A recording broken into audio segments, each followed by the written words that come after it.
Welcome again for today's video, our lesson 8 for business communication, the oral aspect of business communication. And before we start, let's move now to the introduction. Oral business communication. So it refers to the exchange of information, ideas, and messages through spoken words within a business or professional setting. So the main difference here from your regular spoken communication with other people is that this focuses on business settings. So effective oral communication is essential for conveying complex ideas, building relationships, making decisions, and resolving issues in real time. So we have been tackling, or we have been discussing how to make proper letters for inquiries, for memorandum, all of those written forms of communication, but nothing beats oral communication. Since there are instances wherein you have to resolve these issues in real time nga. You cannot do that by writing and waiting for another person to reply for some span of time. And it's easier to build relationships when you talk to another person. So that's it. So despite the intense study or practice in writing, it is still important for you to learn how to speak properly, effectively, when it comes to business communication. This is our discussion.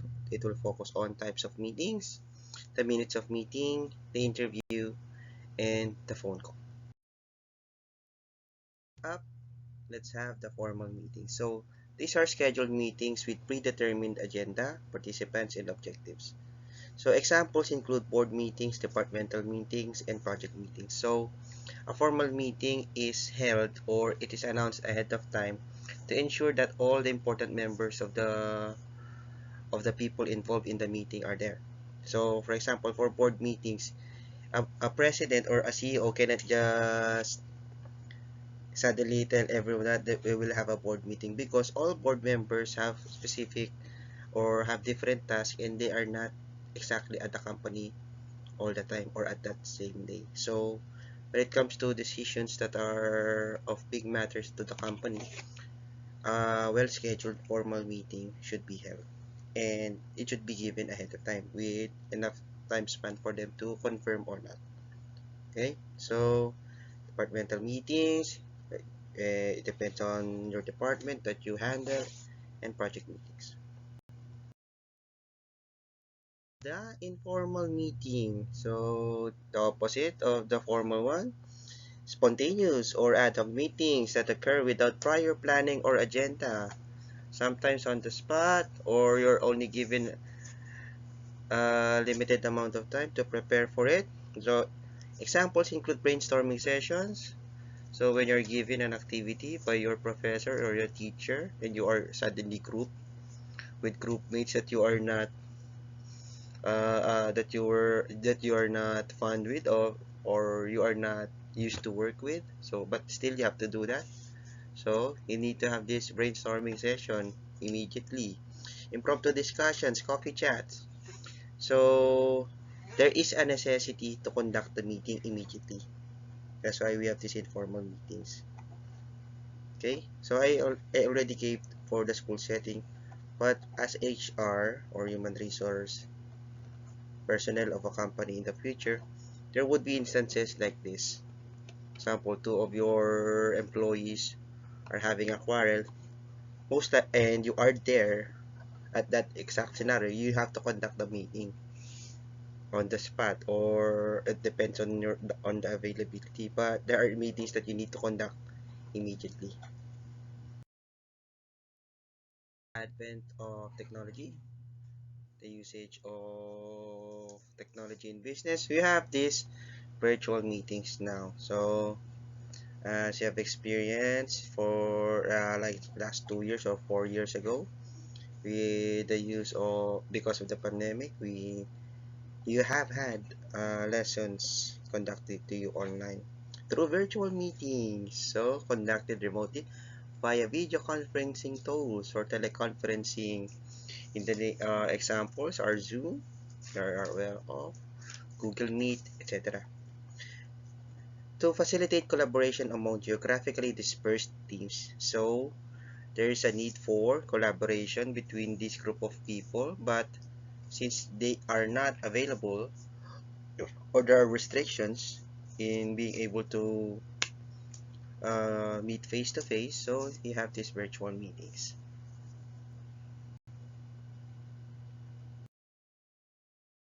One-on-one meetings, so private meetings between two individuals, such as performance reviews. So once you are working and one of your managers is going to give you your performance review, how well you did your work, it is not done in front of other people since they need to respect your privacy, and sometimes there are things that needs to be directly told to you by the people in the company. Now, coaching sessions and interviews. Your first step before entering a company, a one-on-one meeting with I call this the interviewer of the company, so that you can become a part of that company. Ano ba yun? Paulit-ulit. So this interview is one-on-one. Although there are certain panel interviews depending on the company that you would apply for, especially the big companies, the famous ones. You don't only just have this one single interview before you are accepted into the company. Sometimes there are three, four, five, even six interview, and the final one usually involves a panel interview. So good luck with that. We are done with the meeting, with the types of meetings. Let's go now to the minutes of the meeting. So they are written records or summaries documenting discussions, decisions, actions, items, and key points discussed during a meeting. So especially for formal meetings, yeah, most likely this will be you need minutes of the meeting when you are conducting formal meetings. Now, depending on the type of virtual meeting, if it is a formal meeting, just that you are doing it from different places, you still need these minutes of the meeting. Okay? Because uh, it provides a formal record of what transpired during the meeting, ensure accountability, and serve as reference for follow-up actions, because there are decisions made during the meeting and it needs to be uh, tallied or recorded for future references. Okay? And these are the components of the minutes of the meeting. So we have six. So first off is the meeting details. So you include there the date, when did it happen, time, at what time, location, and the attendees. Attendees are important since it indicates whether all key figures for the meeting are there, and if there are certain people who are not who was not able to attend the meeting. And if the company allows, you can give just minutes of the meeting for them to be aware of what transpired during such an important meeting. So agenda items, list of topics discussed or items on the agenda. Usually it is given by the president, CEO, or the person who proceeded with the meeting, agendas for discussion, because do not just attend a formal meeting with agendas on the fly. Okay, so the discussion summary, brief summary of discussions, key points raised, and decisions made. So we do not just write everything in the meeting. When it comes to minutes of the meeting, you just put there a summary of what transpired, what was discussed, and what were the decisions made. Then we have action items, tasks assigned to individuals along with deadlines and responsibilities if given during the meeting. Then we have the next steps, plans for follow-up actions, future meetings, or additional information needed.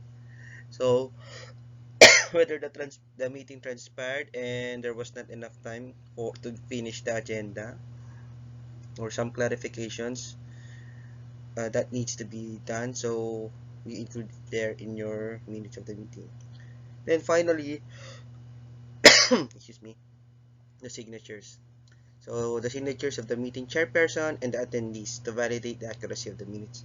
So once the person who is assigned to write the minutes of the meeting finished it, he needs to have the attendees sign it to make ensure that it is valid, it is real. Okay? Moving on, let's now have our discussion on the interview. So, by description, an interview is a formal meeting between an interviewer, usually your employer or someone in charge with accepting new employees. So it could be the HR, the manager, or depending on how big the company is. And interviewee, usually the candidate, the one who is seeking for the job, to assess qualification, skills, and suitability for a job position. So after graduation, this is your first barrier to leading a successful life, being able to pass an interview to a company or your dream company that you want to go to. So types of interviews. In the first one is a structured interview, which follows a predetermined set of questions to assess specific qualifications and competencies. So the interviewer here has this set of questions in which he strictly follows. He doesn't add additional questions, or he doesn't need for, maybe you could ask for clarifications to one of your answers, but from there he doesn't go deeply from, let's say, for other information. So he follows this predetermined set of questions.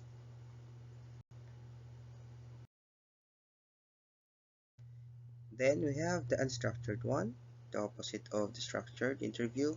It is conversational and open-ended, allowing for more free-flowing exchange of information. So will the interviewee follow a structured or unstructured interview when you apply for a job? It depends on the company, and more specifically, it depends on the interviewer which one he'll use. But if you're lucky enough, you can get him to follow, although those who use unstructured interviews are interviewers who have done their job for a very long time. They're very experienced. So even though the interview is conversational, he is taking notes on the information that you share, the type of the way you answer, etc.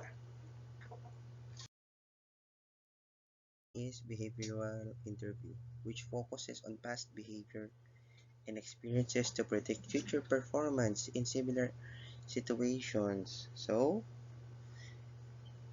inside your structured or unstructured interview, he has these behavioral questions, which determines uh, whether or not you can adapt to a situation, or the decision you make when it comes to a certain situation is advantageous to the company, or it is right for them. So these behavioral interviews are usually done with children, but it is still applicable in the job setting. And finally, the most dreaded of all types of interview, the panel interview. So if you think you are problematic enough or is stressful enough to face one interviewer, how about facing three or more of them? It can reach up to six or seven. And these are not just your interviewers, these are people in the company who are high ranked. So it could be the CEO, the different department heads of the company, and they are going to ask you a question. If I think you're doing your thesis now, if you think Your panel defense is hard, is too hard for you already. Quite a load of facing multiple people, and you're on your own. You don't have any friends or any help. You cannot have your thesis partners to assist you, to help you. You're on your own and you're facing these big shots in the company. Whether you be accepted or not depends on this panel interview. So there you go. Although the panel interview is a serious dilemma to some, so when it comes to the interview process, you can be prepared for them. So you don't just go to an interview without doing your research, without preparing yourself. No, you have to do these preliminary steps before, during, and after the interview. So before the interview, you need to make preparations. So you research about the company, history, important figures, contributions, etc. All the important things. You don't need to memorize the entire history of the company. Just the important things that you think may come up to the interview. Review the job description that you are applying for, because most likely a question related to that job you're applying to would pop up. If you don't know what you're going to do with the job, just because you saw that there's an opening for the job and you're desperate to get accepted to the job, if he or she asks you what are you going to do as an HR personnel and you don't know anything about the job, good luck with that. And prepare responses to common interview questions, so you can research about these common interview questions. There's no guarantee that you can find them or that it will be used by interviewer, but at least the dreaded question, can you describe yourself, it's most likely there. And because of such question, sometimes you cannot make this objective uh, interpretation of yourself. That's why we stutter already. So, but by being able to practice your response to that, you can show how confident you are. That I am prepared and I can do this. So during the interview now, you have to listen actively. Okay. Sometimes you are too nervous to answer to the interviewer. You forgot to listen properly. Okay. So that your response would be appropriate, on point, and you can answer it confidently. And ask relevant questions to demonstrate interest and suitability for the role. So it's not just a one-sided barrage of questions for you during an interview. Sometimes asking a questions during the interview shows your uh, competence, interest, and it allows the interviewer to see, he's listening properly. Okay, and finally, at the follow-up, after the interview, okay, here you send a thank you email or letter expressing appreciation for the opportunity and reiterating interest in the position. So you can call, you can send an email for follow-up. Okay, and actually before the interview ends, you need to ask whether on the timeline in which you know whether you'll be accepted or not, because it allows you to, because sometimes the company will not tell you whether you're accepted or not, but at least if they will do that after the interview, you ask them when will you be able to know their response, or when will you know whether you're accepted or not. At least you have this time frame in mind and you can apply for other jobs. Our last topic, the phone call. So, verbal communication exchange conducted over the telephone. Whether your telephone is a landline phone, a smartphone, it's called a phone call. Here are the three types of phone calls related to business communication. First one is the cold calls. So why are they cold calls? Cold calls. These are unsolicited calls made to prospective clients or customers to initiate contact or pitch products, services. So these are telemarketers. I don't know if you receive them, but sometimes they call on your phone, whether it is by random or by chance. So that's why as much as possible, don't put your personal number online just because there's a pop-up ad or a link that you can receive a reward, because expect someone to call you or text you with spam messages or what. So they initiate a speech, they sell you something or services, whether you like it or not, or you need it or not, they would sell, because that's how they make money. Okay, then you have the follow-up calls made to follow up on previous interactions, increase or sales leads. So you ordered something, you made a deal with someone, so a follow-up call is necessary, especially if a certain amount of time has passed and there was no update. And finally, we have the conference calls, multi-party calls, involving multiple participants joining from different locations. So, is it available for phone calls here in the Philippines? I haven't tried it. Although I think it is possible, but you cannot all talk at the same time. Unlike when you use the Messenger app, because everyone can talk at the same time. Although it prevents the no, it prevents proper communication. Still, it allows everyone to hear what someone is saying. Unlike usually in a phone call, you have to only two people can listen to one another or talk to one another, then you move to the other one, and so on and so forth. So there you go, types of phone calls.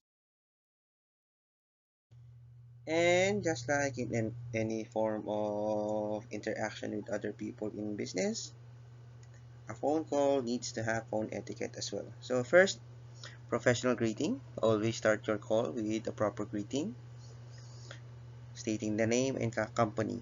So hello, I represent.